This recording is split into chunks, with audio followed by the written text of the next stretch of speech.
What is your relationship to your voice? That's a big one.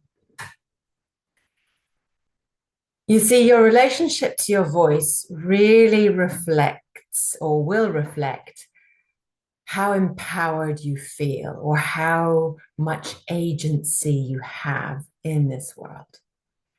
And if we're oblivious to our own voice, which is deeply connected to our sense of self and who we are, if we have that connection, we'll feel a strength. But if we're lacking that connection, we're a bit like a leaf that's just floating in the wind, just reacting to whatever comes at us from the environment.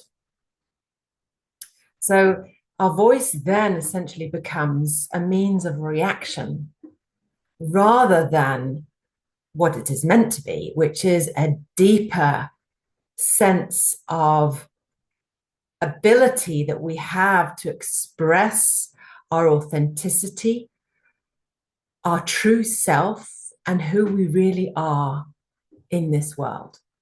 So our voice is very connected to our identity. And there are layers to that identity. There are layers that are just sort of that were developed in relationship to the world, that are sort of reactive. But there's also a much deeper sense of your soul and your purpose and what really makes you sort of function and be happy in the world, because that is your soul. Our soul gives us this inspiration, and the voice is how we allow that to come through our physicality and into the world. So neurosensory voice work helps us backtrack and reconnect to that part of us by means of voice. And it's not by using the voice to say what you think or express anything in particular. It's by learning and cultivating a practice of listening more deeply to your own voice and receiving the cues that your voice is giving you. So, and if this sounds abstract, I'll just give an example. So let's say you're in an environment and you notice you just don't dare to say what you think, or you just feel you lose your sense of being able to express. It can even be, I mean, you might even be somebody who, really feels they have a strong ability to express and say what they think, etc., etc., etc. And then all of a sudden you might be in an environment where that's gone. Now that's kind of feedback. That's feedback right there between what's happening between the environment and your voice. So that's one thing that we explore in neurosensory voice work. But we also simply explore voice on a very physical level. So working with your voice in this particular way, in trauma-informed, very slow and titrated way, we're developing, we're basically learning how to attune to our own deeper, natural, spontaneous way of expressing. And we're learning to take that as feedback. So, for example, you're in a situation with your family and there's some kind of argument that's happening. What happens to the tone of your voice? Do you start speaking faster? Does it raise in pitch? And when it raises in pitch, does it raise in volume too? Or is the opposite the case? You suddenly notice your voice gets quieter and quieter and quieter. And your verbalization or ability to verbalize things becomes rather, let's say, stunted, restricted, monosyllabic. Or are you able to elaborate and let that energy flow in? So these are all things that we are basically working in when we're sort of calibrating back and simply working with our voice and our own relationship to our voice. So in this first Saturday at the Minster Centre in London, this July 2025, in case you're watching this much later in time, we're going to be exploring your relationship to your voice. And we do that through neuro-sensory voice work exercises. And these exercises are primarily designed to help you sort of gauge and start to understand and hear and attune to your own ability to express.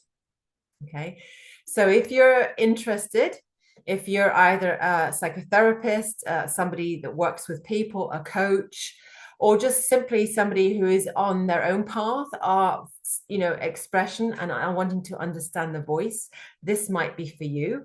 Also, if you're somebody who's experiencing a lot of social anxiety and you feel you can't really express who you are in the world, this is a wonderful place to start, because this is exactly how I started my journey.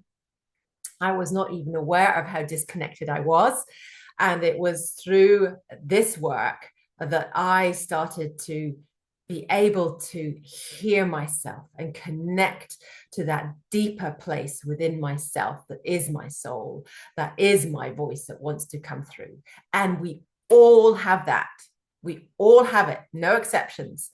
It's just often buried under a load of rubble, a load of ideas, a load of shoulds and shouldn'ts. But this work slowly excavates that, and you get closer and closer to who you truly are, which is embedded in your expression. And let's face it, when we're babies, right? When we're babies, we start to express, gurgle, before we have clear ideas of what we want to say. I mean, this idea that we only open our mouth when we have something to say, or we only use our voice when we have something to say, is quite restrictive. So just think back to that. Voice is spontaneous. It's a spontaneous way of the body to relate and interact with the environment. And that's what we're dialing it back to.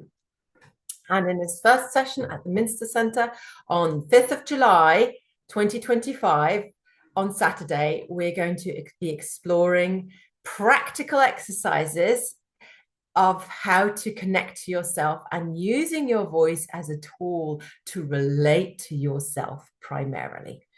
Do come and join us. I'll be thrilled to have you there, and I'm really looking forward to this.